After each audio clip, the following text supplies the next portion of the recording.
السلام علیکم ورحمۃ اللہ وبرکاتہ۔ بسم اللہ الرحمن الرحیم۔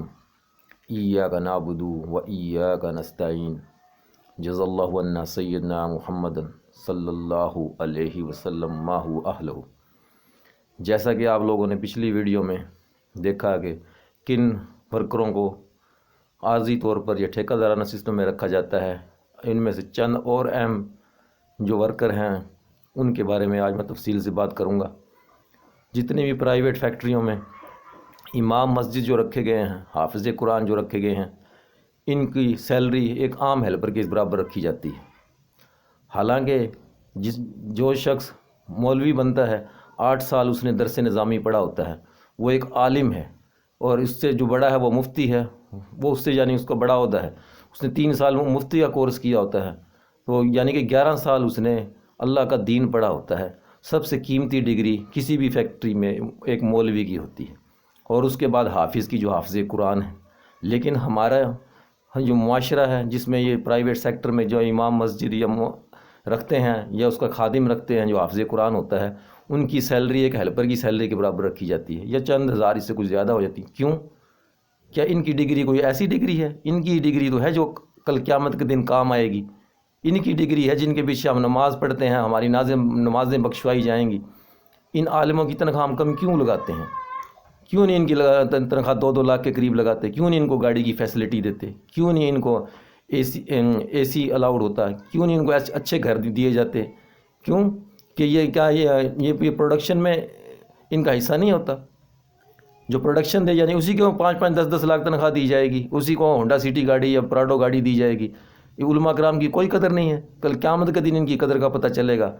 کیا یہ انسان نہیں ہے؟ کیا ان کا دل نہیں ہے؟ جنہوں نے دین پڑھا، اللہ کے دین کو سیکھا، اپنے نبی علیہ الصلوۃ والسلام کی طریقوں کو سیکھا، کوئی بھی مسلک ہو، میرا کوئی مسلکی جھگڑا نہیں ہے، کوئی بریلوی ہو، دیوبندی ہو، وہابی ہو، جو بھی عالم ہے جس مسجد میں بھی ہے، اس کی تنخواہ کم از کم 2 لاکھ ہونی چاہیے، اور جو حافظ قرآن ہے اس کی تنخواہ کم از کم 1 لاکھ ہونی چاہیے۔ عالم کو ایک کمپنی کی طرف سے گاڑی ملنی چاہیے، اس کو ایک اچھی رہائش ملنی چاہیے، تاکہ اس کا عزت نفس بحال ہو، تاکہ ہمیں پتہ چلے ہمیں دین کی قدر کا کہ دین کیا چیز ہے۔ ایک عالم یعنی کہ 70 ایسے بندوں کو سنا ہے کہ وہ جنت میں لے کے جائے گا جن پر جہنم واجب ہو چکی ہوگی، وہ ان کی سفارش کرے گا۔ اسی طرح ایک حافظ یعنی کہ قرآن شریف پڑھتا جا اور بہشت کے درجوں پہ چڑھتا جا، یعنی یہ طبقہ انتہائی محروم ہے اپنی بنیادی سہولتوں سے۔ ان کی سیلری ان کی ڈیمانڈ کے مطابق ہونی چاہیے۔ اور اس سے اگلا جو مرحلہ ہے وہ ہے اسپننگ میں پیکنگ کا شعبہ ہے۔ پیکنگ ایسا شعبہ ہے جہاں 100% موئسچر دیا جاتا ہے پروڈکٹ کو، یعنی کہ جو کونے تیار ہوتی ہیں، دھاگے والی کونے تیار ہوتی ہیں، وہاں پہ 100% ٹیمپریچر موئسچر دیا جاتا ہے، تاکہ اس کا کون کا ویٹ برابر کر لیا جائے، جیسے بیل کی اوپننگ کے وقت ہوتا ہے اتنا ہی موئسچر لازمی ان کو دیا جاتا ہے۔ یہاں پہ جو ورکر کام کرتے ہیں وہ بھی ٹھیکہ دارانہ نظام کے تحت کام کرتے ہیں۔ یہاں پہ عورتیں اور بچے یعنی کہ وہ پیکنگ کا کام سر انجام دیتے ہیں، ان کو بھی عارضی طور پر رکھا جاتا ہے، ایک ٹھیکیدار کو مقرر کر دیا جاتا ہے، اس سے جو بھی انہوں نے ٹھیکہ مکایا ہوتا ہے وہ ایک صیغہ راز میں ہوتا ہے، اور وہ آگے اپنے جتنے بھی ورکر رکھے گا وہ ان کو یعنی تھوڑی سی تنخواہ پہ رکھتا ہے۔ اور غریب طبقہ ہے پاکستان کا، ان پڑھ طبقہ ہے، جو سوچے سمجھے منصوبے کے تحت اس قوم کو پڑھنے نہیں دیا گیا، اس قوم میں اویئرنیس کو پیدا نہیں ہونے دیا گیا کہ لوگوں کے رائٹس کیا ہیں، ان کے بنیادی حقوق کیا ہیں۔ وہ لوگ بھی پیکنگ کے شعبے میں اتنی حبس کے موسم میں، اتنے ٹیمپریچر کے موسم میں، سردی کے موسم میں اس موئسچر کے اندر بیٹھ کر وہ کونوں کو پیک کرتے ہیں، ایک ان کی آئیڈینٹیفیکیشن کے مطابق پیک کرتے ہیں، ان کو پیلٹ بناتے ہیں، کارٹن بناتے ہیں، اور پولی پروپلین کے بیگ فل کرتے ہیں، اور کاؤنٹ وائز ان کو رکھتے ہیں، ان کے یعنی کلر پیپر کو ان کے آئیڈینٹیفیکیشن کے مطابق کرتے ہیں۔ اتنے ذمہ داری والا کام ہے، لیکن ان لوگوں کو عارضی رکھا گیا ہے، نہ ان کو سالانہ چھٹیاں، نہ ان کو کیجول لیوز، نہ اینول لیوز، نہ ان کی گریجویٹی، نہ ان کی سروس، نہ ان کو بونس دیا جاتا ہے۔ کیوں نہیں دیا جاتا ہے؟ کیا وہ انسان نہیں ہے؟ اس کے علاوہ دوسرے جو مل میں اور جو پرائیویٹ سیکٹر میں کام کرتے ہیں وہ مالی حضرات ہیں، ان کو بھی عارضی طور پر رکھا جاتا ہے۔ جو سارے کا سارا جو گرینری کسی بھی فیکٹری میں نظر آ رہی ہوتی ہے، مالیوں کی مرہون محنت ہوتی ہے، اتنی محنت سے کام کرتے ہیں، ان لوگوں کو بھی عارضی اور ڈیلی ویجز پہ بھرتی کیا جاتا ہے۔ اور اس کے علاوہ پوری فیکٹری میں جو صفائی کرنے والا نظام ہوتا ہے، یہ زیادہ تر عیسائی طبقہ صفائی کرتا ہے، یہ بھی ایک ٹھیکیدارانہ نظام کے تحت کام کر رہا ہوتا ہے۔ کیوں یہ روزانہ صفائی کرتے ہیں؟ اگر یہ ایک دن بھی صفائی نہ کریں تو آپ لوگوں کا کیا حال ہو جائے؟ ان لوگوں کو کیوں نہیں مستقل بھرتی کیا جاتا؟ کیا یہ انسان نہیں ہے؟ ہمارے نبی علیہ الصلوۃ والسلام تو پوری انسانیت کے لیے ہدایت اور رحمت بن کر آئے تھے۔